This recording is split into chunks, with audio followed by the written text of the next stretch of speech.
One of the bigger names in the portal chose their new program, as former Ohio State quarterback Kyle McCord announced he'll be transferring to Syracuse. McCord is the highest ranked player to commit to Syracuse since ESPN began recording recruiting rankings in 2006. He was ranked as the number 31 overall recruit in the 2021 rankings. McCord has deep ties to the Syracuse staff. He grew up in New Jersey and has known head coach Fran Brown for a decade. He also has deep ties to Jeff Nixon, the expected hire at offensive coordinator who's finishing this season as the New York Giants running back coach. Here's what McCord told ESPN about his decision to transfer to Syracuse. "I think the experience on the coaching staff is extremely important. It was a big factor in my decision, just being at a place where I can be surrounded with good players. They've done some good things on the portal trail, bringing in some guys from Georgia and other places. All of that, when you combine it, makes it an appealing destination. What Coach Fran has been able to do in the last few weeks since becoming head coach, it speaks volumes. I think the pieces are all coming together at the right time." McCord is aiming to prepare himself for the NFL. He acknowledged that having just 1 year of eligibility left made him focus during his portal process on where he would succeed the most. "I have one more chance to go out and really commit myself, and going through the process, I was looking at schools where I'd have a chance of winning right away, and with the pieces going there, I'll definitely have that option." He said Nixon's extensive NFL history, well over a decade at different spots around the league, and as Baylor's play caller under Matt Rule, was very attractive to him. Being diverse on offense and being able to throw the ball around the field and put up points. He's done that everywhere he's gone. McCord also has familiarity with the roster at Syracuse. He told ESPN that he knows defensive lineman Dennis Waquez Jr. and defensive back Elijah Clark, Syracuse players who also come from New Jersey. He also said he knew a number of the portal recruits who were visiting over the weekend as he took an official visit to Syracuse. "Just being around a bunch of guys I played football with growing up, being around coaches I've known forever, it felt like everything is happening at the right time." McCord spent 3 seasons at Ohio State. He was a 5-star recruit coming out of high school and was considered to be one of the top quarterbacks of his class. He spent his first 2 seasons as the Buckeyes' backup quarterback to CJ Stroud. During those first 2 years, he appeared in a total of 12 games, mainly used in mop-up duty. After waiting his turn for 2 seasons, he finally got his opportunity to be the Buckeye starter in 2023. Before we get to the rest of today's video, don't forget to hit that subscribe button and turn on those notifications if you're new to my channel. If you're watching this video, odds are that you love college football, and odds are you aren't subscribed to my channel, so make sure to subscribe to one of the best college football communities here on YouTube.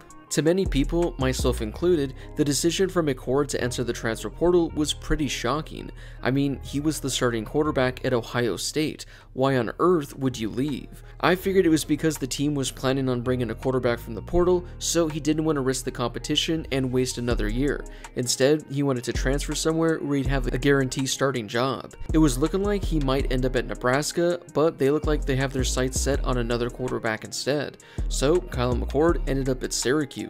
It turns out McCord's departure was a long time coming though. According to an article from the Dispatch, the decision to leave was all McCord's. Ohio State supposedly wanted him to return for his senior season. He would have been the frontrunner to start again in 2024, but McCord wanted Ryan Day's assurance that he would be the starter, and he never got it from him. Part of that was largely due to the fact that the request came just days after their loss to Michigan. Everyone was still processing the loss, and Ryan Day didn't want to make a hurried decision. In McCord's case, Day never fully embraced him as the quarterback he felt could lead the Buckeyes to a national championship. That was obvious in Ryan Day's press conference following the Cotton Bowl announcement, when he was non-committal when asked several times whether McCord would start against Missouri and start for the team in 2024. At this point, the article says the feeling among those at Ohio State was that McCord was considering transferring, though there was some doubt until the quarterback finally entered the portal the next morning. Another factor in McCord's decision was name, image, and likeness compensation.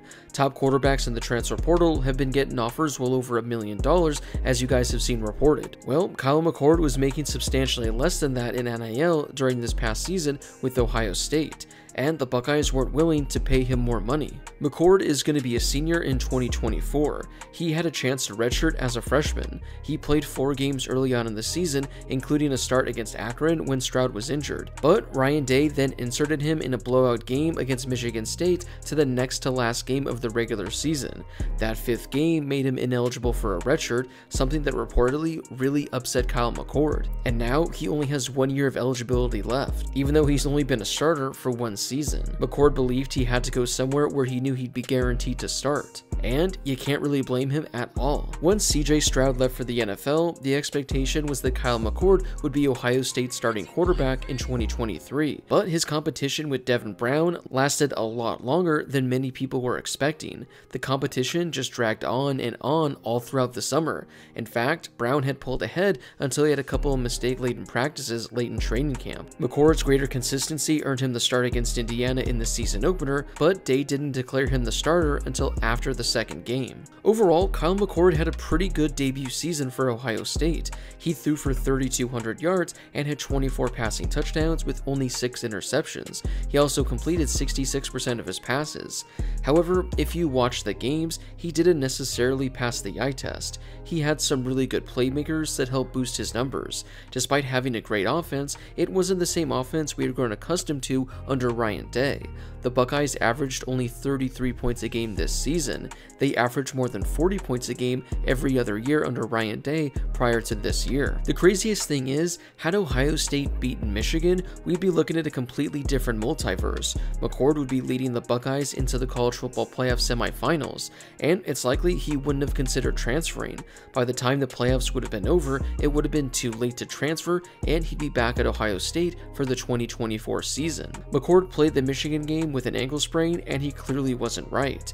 He was injured late in the first half against Minnesota the week before, when Ryan Day elected not to run the clock out with the ball deep in Ohio State territory. McCord threw 2 costly interceptions against Michigan, though arguably neither was his fault, especially the final one of the game. That ended up being the last pass Kyle McCord would throw as a member of the Buckeye. I think the biggest thing is starting a full season there. I learned a lot and played a lot of football and played in a lot of big games. That experience is a valuable experience. Being able to take that to Syracuse is going to be a huge tool for me. Having that in my pocket and knowing what I need to work on now, that's huge. Yeah, Kyle McCord didn't quite live up to expectations while at Ohio State, but it doesn't sound like he was ever really given a fair shot. He dealt with his own personal injuries, and his playmakers around him dealt with injuries all season as well. And he was just one drive away from potentially leading Ohio State to the college football playoff. If that would have happened, who knows what could have happened? He could have led them to a national championship, but I guess we'll just never know. As of right now, we don't know who Ohio State is going to be bringing in to replace McCord in 2024. They've been linked to a number of transfer quarterbacks, but they haven't made a move just yet. So what are your thoughts on this Kyle McCord situation? Do you think he was given the shaft during his time at Ohio State? Do you fault him for wanting to transfer out? And do you think Syracuse was the right call? Let me know in the comment section down below. Before you leave, don't forget to hit that subscribe button and turn on those notifications if you're new to my channel. I'm posting college football videos all off season, so make sure to subscribe so you never miss a video. Also, don't forget to drop a like on this video as well. It helps out with that YouTube algorithm and helps share the video with more college football fans. Plus, it only takes a second to do. As always, thank you guys so much for watching, and I'll see you all in my next video.